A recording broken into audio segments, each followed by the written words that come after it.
सत्ताधारी पक्षाचे नेते मंडळी विरोधकांकडे दुर्लक्ष करायचं पद्धत आणि विकास व्हायचा नाही, काम करायला मिळायचं नाही आणि कार्यकर्ता लोकांनी निवडून दिले की बाबा विकासात कामं झाली पाहिजे. जी कामं होत नाहीत त्यावेळेस आम्हाला रोषाला समोर जावं लागायचं. या पार्श्वभूमीवर कार्यकर्त्याच्या भावना होत्या की आपण कुठेतरी सत्ताधारी पक्षात सहभागी व्हावं, जेणेकरून आपल्या भागातल्या विकासाच्या कामाला प्राधान्य मिळेल आणि आपल्याला शिवसेनेतच राहायचं. शेवटी शिवसेना ही वंदनीय शिवसेना प्रमुखांनी स्थापन केलेली शिवसेना आहे आणि वंदनीय शिवसेना प्रमुखांच्या विचाराशी बांधिलकी ठेवून आम्ही शिवसेनेमध्ये आज प्रवेश केला आहे. त्यामुळे कुठेही अडचण असायचं कारण नाही. पण बाळासाहेबांशी आमची बांधिलकी आहे, त्यामुळे कुठेही अडचण अशी वाटत नाही. मातोश्रीबद्दल काही नाराजी होती का नाही? मातोश्रीबद्दल नाराजी काय असायचं कारण नाही. मातोश्रीने मला काही भरपूर दिलेलं आहे, त्यामुळे त्यांच्याविषयी नाराजी असायचं कारण नाही. स्थानिकचं राजकारण होतं, बऱ्याचशा अडचणी होत्या.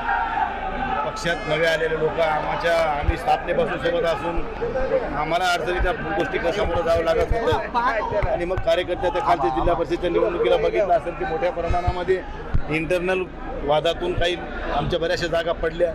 या सगळ्या गोष्टीमुळेच कार्यकर्त्याच्या भावना दुखावलेल्या होत्या आणि त्या अनुषंगाने या सगळ्या झालेली प्रक्रिया आहे. बाळासाहेब हे पूर्ण बंड याचं लीड हे तुम्ही केलेलं आहे असं चर्चा, काय सत्यता आहे नेमकं? असं काही नाही, सगळ्याचीच मानसिकता होती. एकट्या दुकट्या लोकांनी होतं.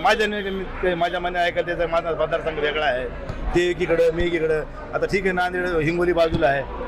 आता त्या वाशिमवाल्याचा माझा काय संबंध, शिर्डीवाल्याचा माझा काय संबंध. सगळ्याच्याच विरोधी पक्षातल्या जवळजवळ सगळ्याच लोकप्रतिनिधीची भावना ही आहे की सरकार हेतुपुरस्कर विकासात कामाला प्राधान्य देत नव्हतं.